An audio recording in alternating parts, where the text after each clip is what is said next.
Halo guys, welcome back to my channel. Kali ini gue datang dengan video terbaru. Jadi di tangan gue ini adalah iPhone 11 Pro dan di sini gue akan curhat tentang iPhone 11 Pro gue ini teman-teman. Jadi untuk bulan depan ini tuh udah 2 tahun. Jadi udah 2 tahun pemakaian untuk iPhone 11 Pro gue yang X Inter America LLA ini teman-temannya. Nah, jadi tanpa banyak basa-basi guys, kita langsung masuk ke video pembahasan kita berikut ini. Let's go guys ya. Oke guys, jadi sejak 2 bulan terakhir banyak banget yang nanya ke gue tentang iPhone 11 Pro teman-teman. Jadi ada yang nanya ke gue, "Bang, iPhone 11 Pro itu masih ada nggak dijual barunya? Bang, iPhone 11 Pro masih layak nggak untuk dibeli di tahun 2024? Bang, untuk iPhone 11 Pro sendiri kalau beli second X Inter itu aman atau nggak?" Jadi pertanyaan ini udah banyak banget gue baca sejak 2 bulan yang lalu, dan di sini gue akan sharing ke kalian dari pengalaman gue secara real ya, dari iPhone 11 Pro gue, bukan iPhone 11 Pro orang lain ataupun temen gue teman-temannya. Nah, jujur kalau untuk iPhone 11 Pro gue ini itu pertama kali gue beli seharga 7,3 juta di varian 64GB dan warnanya gold teman-teman. Nah, jadi di sini gue akan mulai curhat dulu untuk dari sisi kelebihannya untuk iPhone 11 Pro ini di 2024 ini, apa saja sih yang masih gue suka dan tidak gue sukai dari iPhone 11 Pro guys ya. Nah, untuk menjawab pertanyaan orang yang nanya ke gue, "Bang, untuk iPhone 11 Pro ini masih ada nggak dijual barunya?" Gue bisa bilang ke kalian, untuk iPhone 11 Pro itu udah nggak ada lagi dijual baru atau resminya guys ya. Resminya yang paling ada sekarang itu adalah iPhone SE 3 dan juga iPhone 11 doang, yang paling rendah ya untuk variannya. Jadi untuk iPhone 11 Pro sendiri udah dipastikan tidak ada lagi di website resminya guys ya. Jadi kalau kalian pengen cari iPhone 11 Pro itu udah nggak ada lagi resminya guys. Nah, jadi kalau untuk menjawab pertanyaan ke kalian, "Bang, untuk iPhone 11 Pro 2024 itu masih layak sih? Masih layak nggak sih kalau untuk kita beli atau kita pakai?" Jawab dari gua adalah tergantung kebutuhan kalian teman-teman. Kalau kalian bukan tipikal yang suka main game berat atau cuman suka untuk pakai iPhone dengan santai-santai, gua rasa untuk iPhone 11 Pro ini masih bagus-bagus saja. Karena untuk dari sisi kameranya, buat kalian yang suka bikin konten itu juga masih bagus-bagus saja, nggak ada masalah sama sekali sih kalau untuk dari sisi kameranya buat gua secara pribadi teman-temannya. Nah, jadi untuk curhatan gue yang pertama adalah dari kelebihan. Kelebihan yang pertama untuk iPhone 11 Pro ini sendiri adalah dari sisi ukurannya teman-temannya yang 5,8 inci ini. Untuk pengoperasian sehari-hari itu sangat-sangat luar biasa bagus guys ya. Jadi gue tuh suka menggunakan iPhone yang bisa dioperasikan dengan satu jari doang seperti ini. Kalau untuk iPhone 13 dan juga iPhone 11 teman-teman, itu kan rata-rata tuh besaran layarnya tuh 6,1 inci. Sedangkan kalau untuk iPhone 11 Pro gue ini itu 5,8 inci, yang dimana itu benar-benar sesuai dengan yang gue harapkan guys ya. Itu adalah kelebihan yang pertama. Kelebihan yang kedua adalah dari sisi desainnya. Kalau bagi gue secara pribadi, desain untuk iPhone 11 Pro ini itu menurut gue memang sangat premium guys ya. Walaupun gue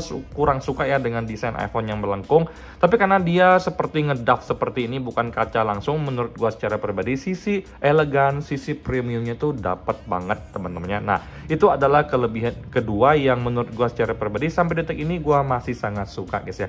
Untuk kelebihan yang ketiga adalah untuk iPhone 11 Pro ini sendiri, untuk dari sisi layarnya tuh udah tajam banget teman-teman, menggunakan panel OLED. Jadi kalau misalkan kalian tanya ke gue, kalau untuk pengalaman main game, kemudian pengalaman nonton streaming film, itu masih sangat bisa dipenuhi dengan luar biasa ya kalau untuk dari sisi layarnya.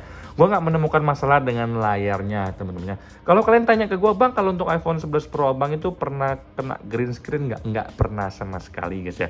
"Bang, untuk sinyalnya aman nggak Bang?" Gue bisa bilang sinyal gue tuh aman-aman aja. Dan kalian harus tahu gue tuh update iOS rutin teman-teman. Sampai detik ini gue selalu update iOS rutin. Di sini kalian bisa lihat sendiri iOS gue tuh 17.41, artinya setiap ada iOS baru gue selalu update dan tidak ada masalah sama sekali guys ya. Nah, selanjutnya teman-teman, yang paling gue suka dari iPhone 11 Pro ini adalah dari sisi performanya guys ya.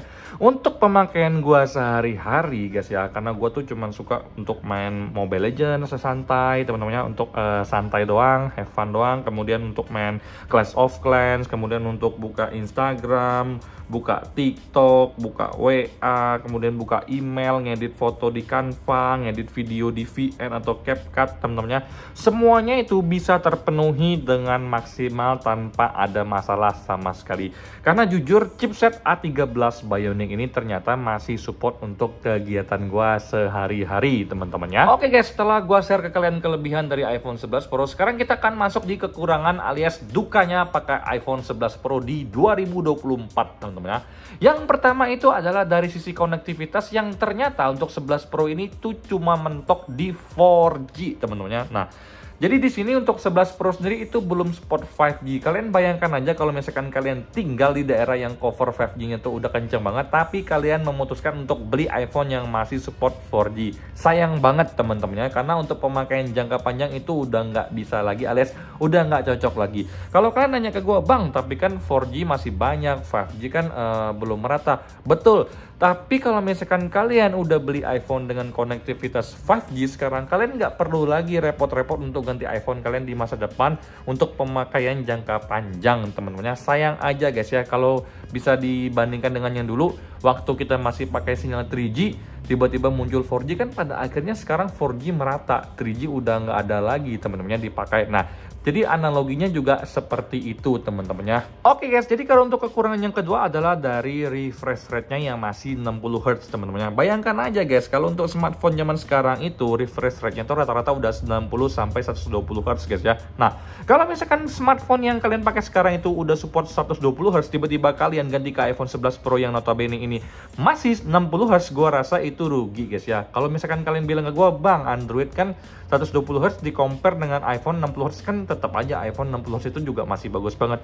Gua secara teori harus bilang ke kalian, tetap ada perbedaan signifikan yang bisa kalian rasakan teman-teman. Jadi kalau misalkan 120Hz itu kan artinya dalam 1 detik bisa menampilkan 120 frame gambar.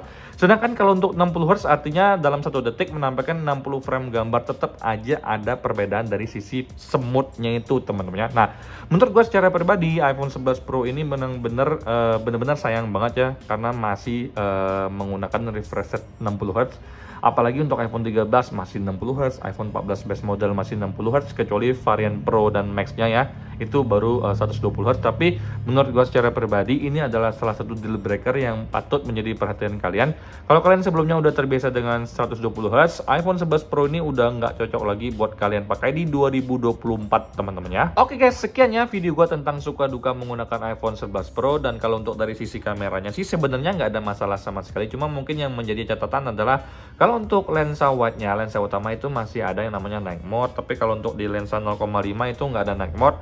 Kemudian kalau untuk telefoto di sini juga ada night mode. Cuman buat kalian yang suka selfie di malam hari di daerah yang gelap, gua rasa ini juga menjadi salah satu deal breaker ya.